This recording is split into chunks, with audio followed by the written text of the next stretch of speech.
How's everybody doing today? It's Joe here from Woobercast, and today I'm going to be bringing you guys a deck analysis of the deck that I used at the 2016 UK National Championships. I played Vespiquen Zoroark Break. This is a deck I really liked going into the tournament. I thought it was going to be a very strong meta call, and that actually proved right. I finished 17th overall in a pool of 192 players. So I think I earned like 80 championship points or something like that, which is pretty cool. I was happy with my performance. Also a little frustrated that I could have made top cut at one point and I made some misplays. I think I made some mistakes myself. So I'm just a little bit frustrated with that aspect of things, but overall I think I had a very good tournament. Indeed. And I think I definitely picked the right deck for the day. I think this has answers to pretty much everything that was popular going into that tournament. The nature of Vespiquen is that it's a very meta-dependent card, in that you can run it with plenty of different things, but what you run it with has to change depending on what's popular and what isn't. Also, Vespiquen just being a grass type attacker was really good, because Wailord, Seismitoad, Greninja especially, all big threats going into that tournament. And hey, they're all weak to grass, so Vespiquen can deal with them with relative ease.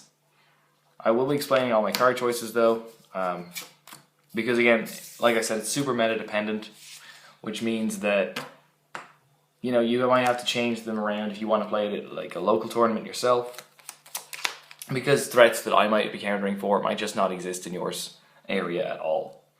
Also, this video is going to be kind of on the cuff. I just want to do something really quick to get this up before the next episode of Woobercast coming on Wednesday, because I feel like I want to go over the deck, but that's much easier to do visually than it is on the podcast. So that's really the point of this video.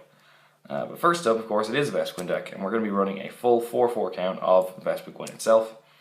It's our main attacker in the deck. Be Revenge, 20 damage, and 10 more for each Pokemon in your discard pile. This can hit really big numbers.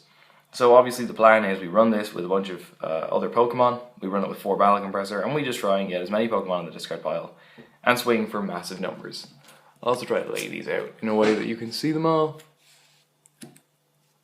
Yeah, you can see them there, that's fine. Okay, next Pokemon in the deck is our 3/3. We have 3 Zorua. Just want to point out the Moonless Madness, Zorua's attack. One dark energy, and you just confuse your opponent's active Pokemon. I used this quite a bit on the weekend. Moonless Madness is a very underrated attack, and it can honestly win you a turn or two. People don't like being confused. They panic, they don't want to go for the coin flip, they look for ways to retreat out of it. I got myself out of a few kind of difficult situations just by Moonless Madnessing, so it's always worth remembering that you have that option. We of course follow this up with, where's the other one? There he is. We of course follow this up with 3 copies of Zoroark. Zoroark has the ability Stand-In, so we can switch it from our bench into our active. The really cool thing about this is, not my cat crying in the background, but the really cool thing about this is, Alfie, please shut up. Basically, this is the least professional video I will ever do, but Zoroark is here. Stand-In's a great ability. It means we can bring him in whenever we need to. This is great when we have things with heavy retreat costs in the active, like Yveltal, or even just Jirachis and Unknowns and stuff like that. Alfie, please, I'm going to kick you out. Mind Jack as well for 2 colorless energy. Does 10 damage plus 30 more for each of our opponent's bench Pokemon. This is the attack I use the least, actually, out of everything in the Zoroark line. And the reason for this is that I don't run any damage modifiers, which really limits what Zoroark can actually do in my deck. So you might be thinking, what's the point in running him? Well, the point in running him is, of course, my best friend, Zoroark Break. I absolutely love this card. So foul play, for 1 dark energy, you copy one of your opponent's active's attacks. On the weekend, I copied Wailord's High Breaching, I copied Greninja's Shadow Stitching, I copied Yveltal's Darkness Blade. I even managed to copy, and this is a story I'll get to in the podcast, but I copied Jirachi's second attack, Dream Dance. You can do some very weird and unpredictable things with Zoroark Break. The biggest thing this thing is great against, the Vespiquen is not, is Giratina EX. You can copy Chaos Wheel for a single dark energy. That didn't come up in the tournament. Not a lot of people, or if anyone, was playing Giratina EX, which I wasn't too surprised to see with all the Greninjas going around. The other cool thing about running it with the Vespiquen is that it's a very specific card, and some matchups like Night March, you don't need it at all. And if you don't need it, well, you can just discard it, because that's the whole point of Vespiquen. So I think the two of them make very good partners, and I think they cover each other's weaknesses surprisingly well.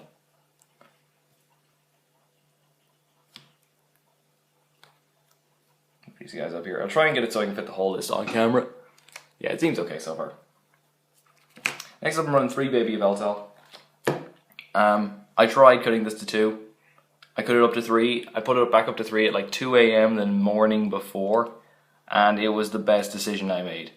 Against Night March, Disguise Your Best Friend, Oblivion Wing kills all of their attackers in 1 hit. And also against Trevenant EX. Not Trevenant EX, sorry, just regular Trevenant. You might think Zoroark is your go-to attacker in that game. It's actually this guy. Trevenant is very good at controlling its bench and making sure they only have like 1 or 2 other things on the bench. And of course I don't run Giovanni or Muscle Band, which really limits what Zoroark's damage output can be. But one thing they can't really stop is you just powering up a Darkness Blade and killing them in 1 hit. I also have ways around weakness policy as well. So my Trevenant matchup was very strong, I felt, going into this tournament. Yeah, even just, I mean, it might look kind of weird that it's just a dark colorless, but being able to power that up against Trevenant is very easy. And also, I just like that it's 130 HP on a basic. You know, our main attacker is a 90 HP stage 1, so just having something super bulky that we can throw up in the active, something we can use to recycle energy. I really liked having this guy in the deck.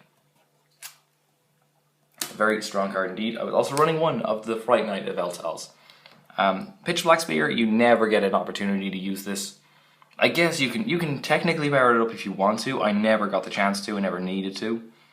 But Fright Night stops tools from having any effect. Alfie, please.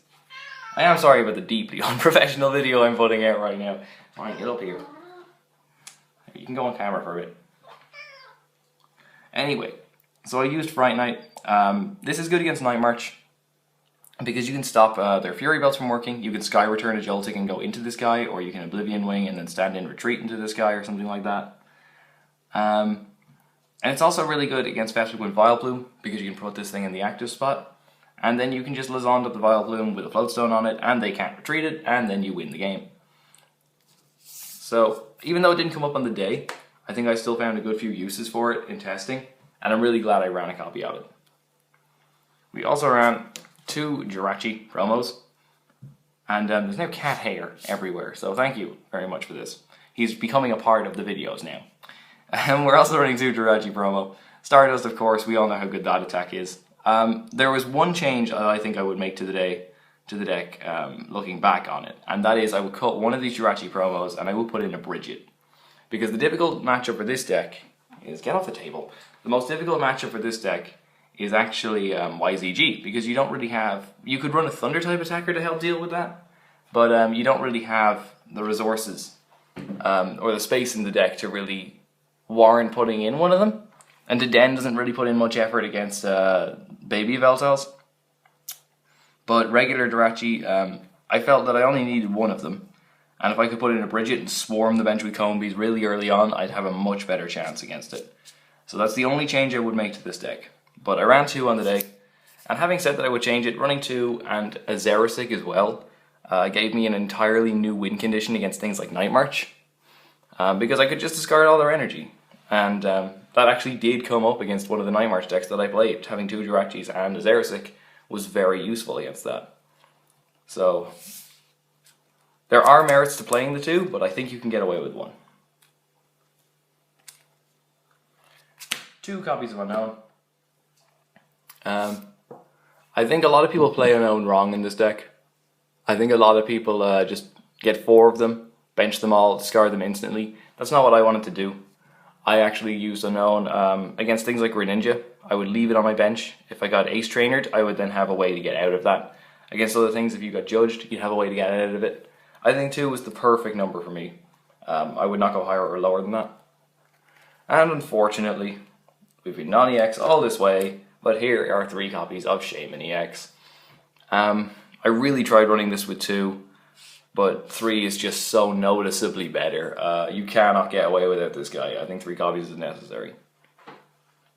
I didn't want to rely on it too heavily, as you'll see with my supporter count, that I really wanted to make a deck that forced my opponent to take all 6 prizes.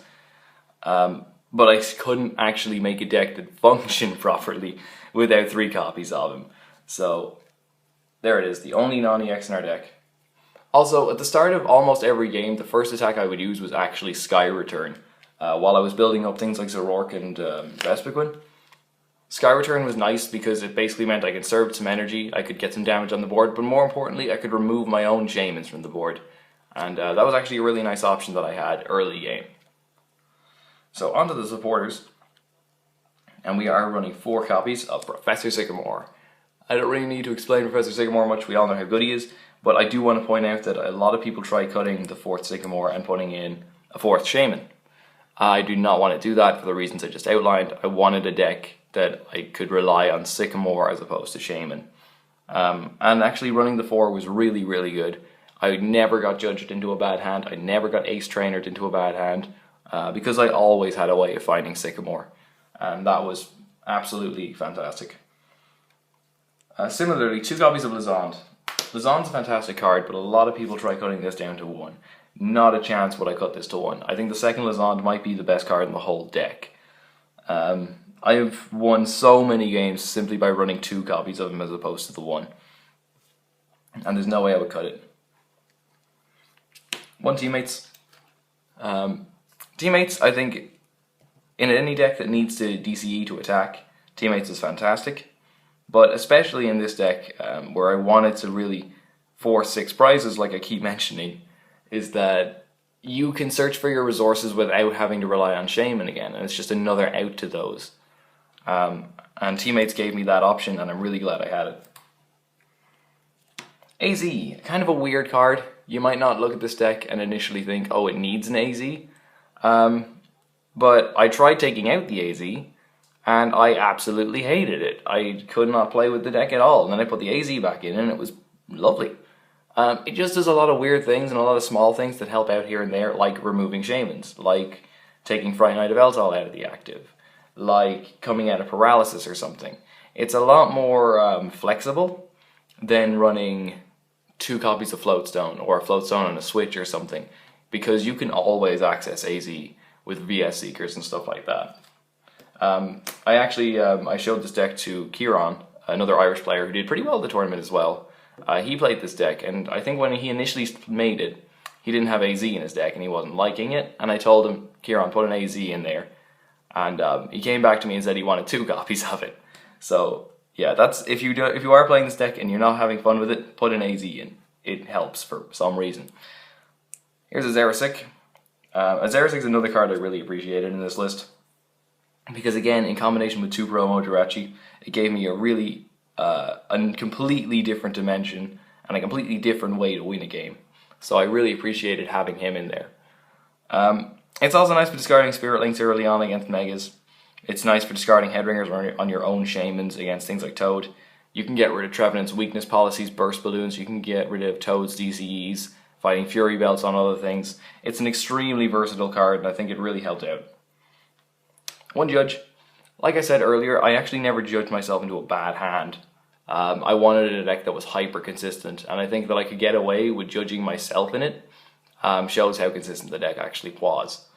So using Judge was very good at forcing my opponent to play Shamans, because unlike me, a lot of lists are cutting down on Sycamore or are upping the Shaman counts. So it was nice that I had Judge to force them into playing Shaman, and that would give me 2 prizes that I could then take. And finally, I think arguably the weakest supporter, or the weirdest supporter in the deck, is the Hex Maniac. Vespiquen lends itself really well to hyper-specific cards.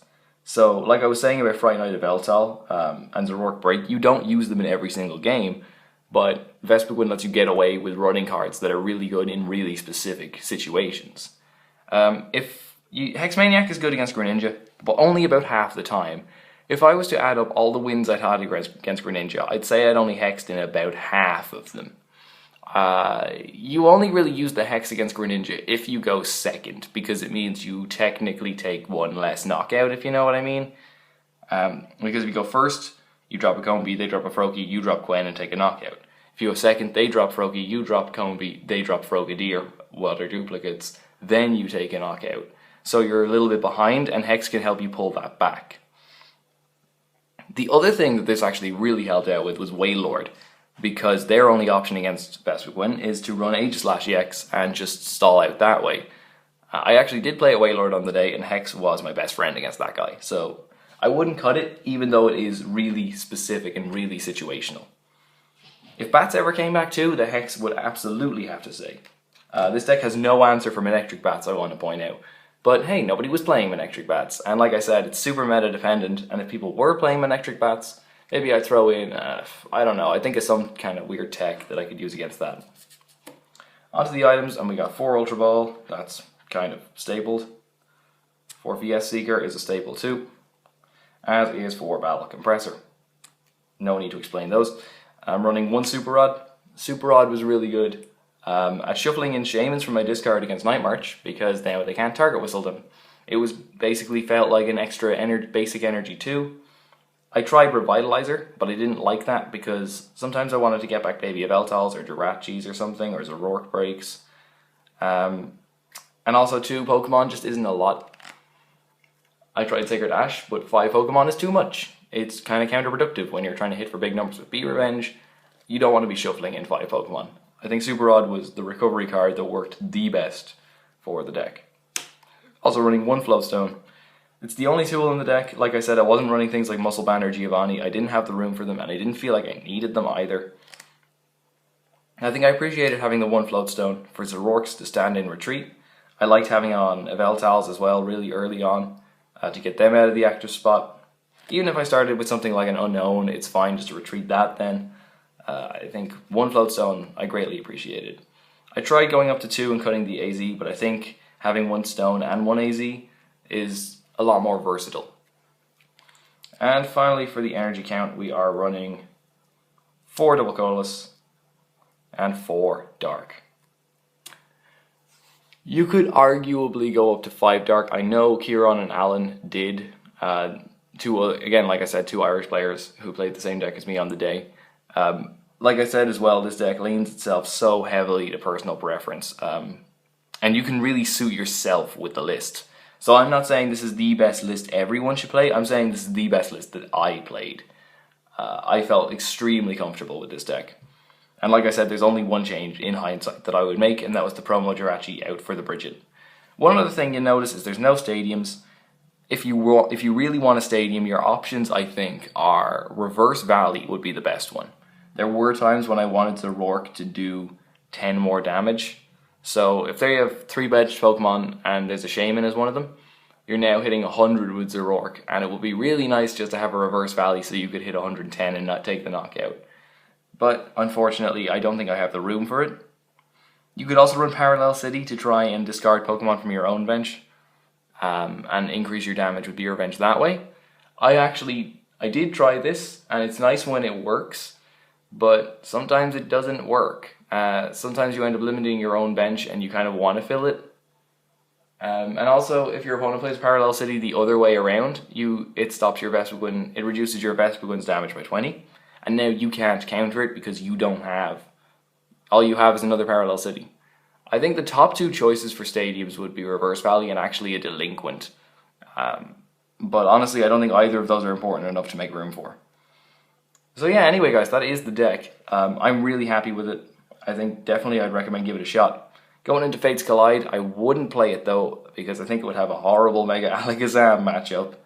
And also, it's a deck that I think you need to wait for the meta to settle a bit, and then decide on what's the best to run in it. But yeah, for now, this has been Joe from Ubercast, and I will see you next time.